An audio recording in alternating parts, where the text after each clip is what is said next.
Boa noite, Márcio, nosso professor, como vai? Tudo bem. Primeiro, eu quero aqui agradecer novamente o convite para estar aqui com você, estar aqui com o seu público, para nós podermos conversar um pouquinho sobre língua portuguesa. Nós é que agradecemos, Agradeço sempre o convite. nós que te agradecemos, Márcio, sempre. E hoje você vai falar sobre diferentes tipos de linguagem, né? Eu queria dar uma explicadinha ali, algumas coisas que eu comentei, que, olha, a gente precisa parar, né, de a linguagem certa, a linguagem errada. Não, vamos pensar em uma linguagem coloquial, uma linguagem popular, uma linguagem cotidiana, que é feita para comunicações cotidianas com a nossa família, amigos. Temos uma linguagem, então, muito regionalizada, com gírias, com expressões, né, daquela região geográfica, e tudo bem. Temos uma linguagem padrão, e aí, né, não tem certo, errado, é uma linguagem para que eu possa me expressar de forma que todos entendam, porque aquelas previsões de uma gramática normativa, né, essa então da chamada linguagem padrão, norma padrão, não gosto dos termos linguagem culta, norma culta, muito menos linguagem erudita, norma erudita, acho que não, mas linguagem padrão para que, né, ali haja um padrão para que nós aprendamos na escola, e quando queremos que todos nos entendam, escrevemos dentro de um padrão. Então, é uma questão de adequar. Mas aí, depois dessas conversas que acho que foram umas 2 vezes que eu fiz esse comentário, eu pensei, mas peraí, tem uma questão também que dá muita, eu acho que dá muita complicação para as pessoas em relação a outras linguagens, né? Então, eu pensei naquela pessoa, principalmente, que está trabalhando hoje, né? Sempre tem lá uma prova, um concurso, alguma questão ligada à interpretação de texto, e tem uma percepção importante nesse negócio de linguagem que eu vejo que não se tem e acaba se complicando um pouco. Então, eu gostaria de dar uma estendida nesse assunto linguagem. Ah, Existe um estudo sobre isso, que tem algumas, né, nomenclaturas. Então, por exemplo, essa linguagem que quer se expressar de forma que todos entendam, né, de uma forma que eu consiga passar uma informação para frente, que haja um entendimento de qualquer leitor daquele conteúdo, enfim, tem uma denominação de função referencial, uma linguagem.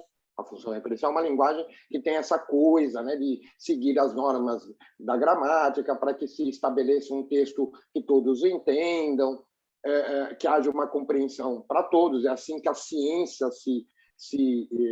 é repassada, né? Eu escrevo toda a ciência num texto padrão, num texto que todos entendam o que está escrito ali. Mas a questão coloquial também, isso é importante, lembrar que ela pode estar frequentando o texto escrito, sim, numa situação coloquial, cotidiana, numa troca de mensagens, ou aí, como eu falei, em prova, né? Você ter um texto com questões coloquiais ali, claro que sim. Por quê? Porque podemos ter outra intenção com o texto, não passar um conteúdo, mas, por exemplo, eu posso estar reproduzindo um diálogo. Se eu tenho um texto narrativo que eu reproduzo um diálogo de pessoas comuns, é lógico que a gente deve esperar desse diálogo, aqui, nesse texto, a linguagem coloquial, porque ninguém vai acreditar num personagem batendo um papo, 2 amigos num bar, batendo papo numa linguagem padrão. Vai ficar um texto artificial, não tem cabimento. Aí não tem cabimento, é a linguagem padrão. Você vê como não tem essa coisa do certo ou errado. É uma questão de adequado. Muito mais adequado é se eu escrever esse diálogo entre 2 pessoas num bar, na linguagem coloquial ali daquela região que eu estou contando a história, né? Usando as expressões locais ali. Mas eu estou perdendo uma informação? Não, eu estou contando uma história. Não há um prejuízo à informação. Pode, se eu não entender a gíria, alguma coisa, eu posso ter alguma dificuldade, mas eu não estou perdendo o conteúdo como num texto com função referencial. Se eu não entender alguma coisa daquele texto, eu perco o estudo. Aqui não estamos falando de estudo, é outra situação. E, ligado muito a esse texto que usa a linguagem coloquial, eu me lembro de um texto que tem o nome, então, de função emotiva, que é um texto usado não para passar um conteúdo, não racional, não lógico. É quando eu uso a palavra para expressar emoções, sentimentos. E por que é importante a gente lembrar desse texto? Porque esse texto, primeiro, ele pode ter mais de uma interpretação. É válido. E isso eu gostaria de lembrar também a quem elabora questões quando envolvem textos com essa função de emotividade, de subjetividade. Por quê? Porque quando eu trabalho emoções, é sim permissível mais de uma interpretação, não tem como. Temos nossos próprios sentimentos para nos relacionar com o sentimento ali exposto num texto. Se um poeta nos escreve que ele sente a morte do pai dele, quem está com o pai vivo vai interpretar esse texto de uma forma diversa de quem perdeu o pai. E de uma forma diversa de quem nunca teve pai, uma pessoa ali criada no orfanato. Por quê? Porque essa experiência, essa relação afetiva de filho para pai, claro que é diferente em todos nós. Então, a relação com esses sentimentos são diferentes. Por isso que é muito perigoso a ideia, o conceito, às vezes um avaliador numa prova põe, olha, essa é a interpretação sobre esse sentimento que gira em torno do texto. Eu falo sempre para o aluno, olha, você pode assinalar uma alternativa como uma interpretação possível, mas a sua interpretação pode ser diferente e não está errada. Eu sempre digo, se você tem base no texto para interpretar algo, num texto com emotividade, está ótimo. Se você sentir tristeza num texto, pode nem estar escrita a palavra tristeza lá. A tristeza é um sentimento embutido naquele texto, e ele sente isso, e isso é uma interpretação de texto com função emotiva. Não é aqui, mesmo numa prova ou concurso, é aqui, sentir o texto. E isso pode permitir, sim, mais de uma interpretação. Todas serão válidas se tiverem base no texto, porque essa questão que dá uma interpretação única, aparentemente passa a ideia de uma interpretação única de um texto com essa função emotiva, tira do texto a principal característica dele, exatamente o relacionamento individual que esse texto vai ter com cada um, esse diálogo que só eu, com a minha história, tenho com esse texto. A questão única, de interpretação única, vai me tirar essa experiência que é o melhor de uma leitura desse tipo de texto. Nossa história de sentimentos se relacionando com o sentimento ali exposto. Concordo, não concordo, sinto isso, não sinto isso, é assim mesmo, não é? Então, não há interpretação única para textos que lidam com sentimentos. Todas são válidas. Se tiver base no texto para você afirmar que você interpretou aquilo, que você sentiu aquilo, você está certo. Você pode até assinalar uma alternativa que é uma interpretação outra possível, mas a sua também é possível. Você tem o direito de ter a sua interpretação quando o texto envolve sentimentos, porque você é uma pessoa única com sentimentos únicos. Além do mais, estou falando bastante, mas você me permitiu, acrescentar um outro texto. O texto com função poética. Porque esse texto tem uma particularidade. O brincar, e esse é o melhor verbo, o brincar do poeta, principalmente, que mais usa a função poética, não exclusivamente, mas o poeta, essa função poética é dar ao texto a qualidade de ser esse brincar com as palavras. Eu brinco com as palavras. Eu vou brincar com as sonoridades. Eu vou buscar a famosa rima, que a gente conhece bem. Eu vou buscar aliterações, né? Som de consoantes que se reproduzem. Eu tô fazendo um jogo com a sonoridade das palavras. E o que isso me interessa na prática? Quando esse texto aparece para mim, se eu não estou com essa visão bem, né, que os textos diferentes precisam de interpretações diferentes, por exemplo, eu não estou acostumado com o texto literário, eu vou para esse tipo de texto e busco o quê? O que eu estou acostumado. O que eu estou acostumado? Com o texto lá da função referencial, o texto que ensina, que é o texto do meu livro de matemática, de história, geografia. Aí eu vou interpretar um poema, o que eu vou buscar em função poética, por exemplo? O entendimento. E quem disse que esse poema foi escrito para ser entendido? Né? Tem um trecho que eu cito, aliás, eu vou citar algumas coisinhas aí, depois se o pessoal quiser eu ponho um link aí na descrição do vídeo, nos comentários, Você tem brincadeiras como, por exemplo, o Trem de Ferro, que é um poema que foi musicado. Se o pessoal quiser, põe até no comentário um link, que você percebe, mesmo sem a música atrás, como tem no clipe, você falando o poema, você percebe que o Manuel Bandeira criou um poema que o poema é o som de um trem que parte da estação, avança e chega na estação. Então, esse poema foi construído para ter essa sonoridade.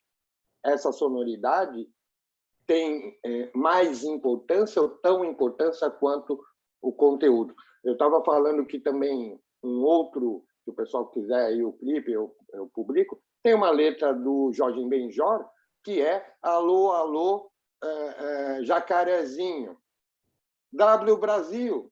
Jacarezinho é uma favela, né? Uma comunidade. W Brasil, uma antiga agência de publicidade. Linguisticamente, verbalmente, você canta. Qual o conteúdo? Será que tem? Outro exemplo também, se o pessoal quiser, eu publico aí no comentário para eles darem, mas muita gente conhece, é o poema Construção. O poema Construção, do Chico Buarque de Holanda, se buscou trabalhar com, e é uma genialidade, a última palavra de cada verso é uma proparoxítona. Ele trabalha essa sonoridade.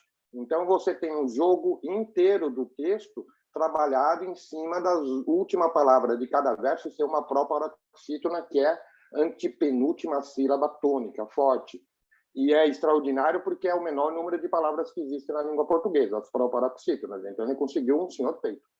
E aí, o que nós temos? Um jogo de palavras. Qual é a minha preocupação? Também o avaliador e também essa pessoa que conhece pouco literatura, buscar conteúdo num texto que não haja, talvez, conteúdo. Que o brincar com a linguagem é um interesse do autor. Ou seja, ele pode não estar dizendo absolutamente nada. Por que isso é perigoso? Já vi dezenas e dezenas de vezes o poema Construção ser interpretado como um poema de crítica ao regime militar. Muito bem. Tem uma entrevista dele na década de 70 que ele falou, não, eu quis realmente, se o pessoal quiser, publica aí no comentário, não, eu realmente quis trabalhar a questão das proparoxítonas. Era esse meu interesse poético.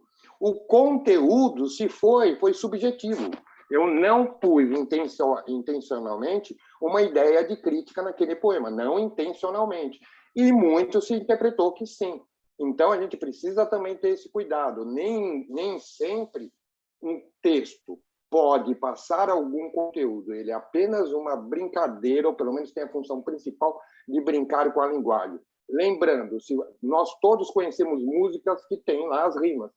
Se rima, as palavras lá foram postas porque elas rimam. O significado delas talvez não tenha sido tão importante para a escolha delas do que a rima. Estou valorizando a forma da palavra.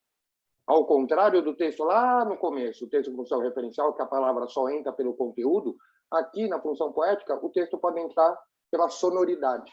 Tem interpretação? Não, não sei, talvez. Texto com função referencial tem interpretação racional. Texto com função emotiva tem interpretação via sentimento.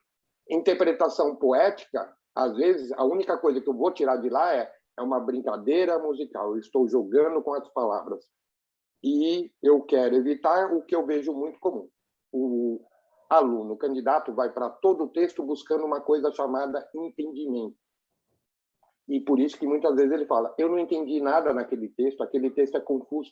Será que aquele texto era para ser entendido? Era isso que eu gostaria de passar para o pessoal ter uma visão melhor do que é, afinal, texto e as linguagens ligadas a eles e as situações diferentes. Os textos têm em comum uma coisa só, a palavra texto. Eles divergem muito e eles agem diferentes porque eles partem de autores com intenções diferentes.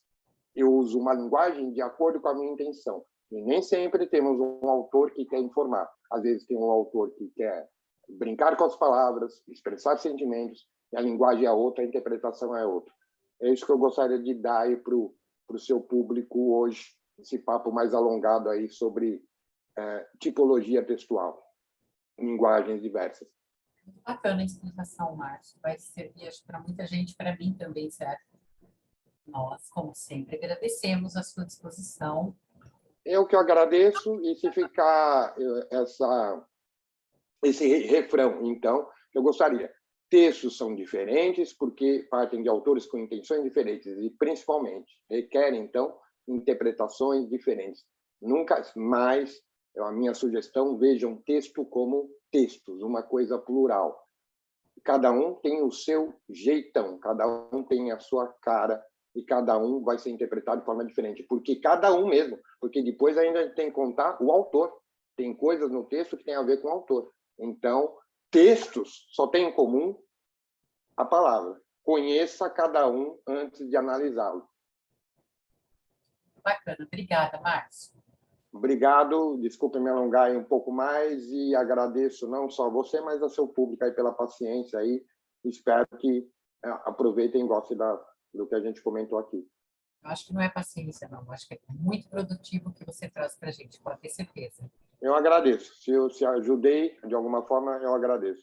Com certeza. Tchau, Márcio. Até a próxima. Obrigado. Um abraço. Muito obrigado.